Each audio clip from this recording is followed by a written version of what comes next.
Kalau saya jadi KPK, yang begini-begini itu dibicarakan dengan Presiden. Sebab kan gini, Presiden ini mengambil keputusan untuk mengganti Ibu Susi yang polisinya berbeda dengan Pak Edi. Itu adalah keputusan politik Presiden gitu loh. Nah, keputusan politik Presiden ini sebenarnya harusnya diamankan. Kalau lubangnya besar itu harusnya dalam pencegahan itu yang dilakukan.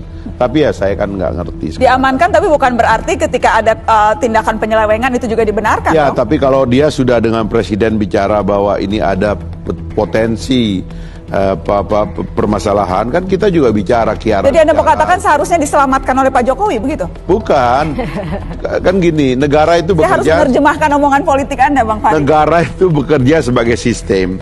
Jadi dia harus tahu bahwa di depan sana ada lubang.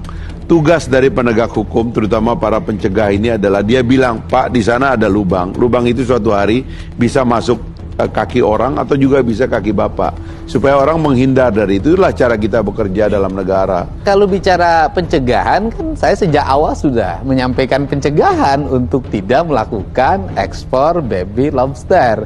Dan kalau itu dulu dilaksanakan, mungkin tidak akan terjadi peristiwa yang seperti sekarang ini. Ya, poinnya adalah ini kan harusnya menjadi kritik buat Pak Jokowi. Artinya ketika ada menterinya yang tertangkap, ini berarti apa? Pak Jokowi dalam menentukan menterinya, ini juga perlu kita kritisi. Jangan sampai kemudian memberikan ruang sama orang-orang yang kemudian memberi kesempatan buat melakukan korupsi. Sumber daya kelautan dan perikanan ini luar biasa gitu. Artinya dia harus dipimpin oleh seseorang yang kemudian paham betul bagaimana cara mendorong kedaulatan dan kesejahteraan.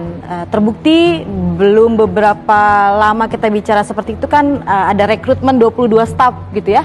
Staf ahli untuk membantu kerjanya menteri gitu. Ini menjadi pertanyaan, ini sebenarnya bisa enggak mimpin KKP gitu, atau kemudian kenapa yang menjadi staf ahlinya kenapa nggak nelayan gitu. Ada salam dari kawan-kawan nelayan Indonesia, perempuan nelayan KPK, usut tuntas kasus ini karena ada 2,2 juta masyarakat nelayan tradisional yang bergantung terhadap keputusan KPK gitu ya.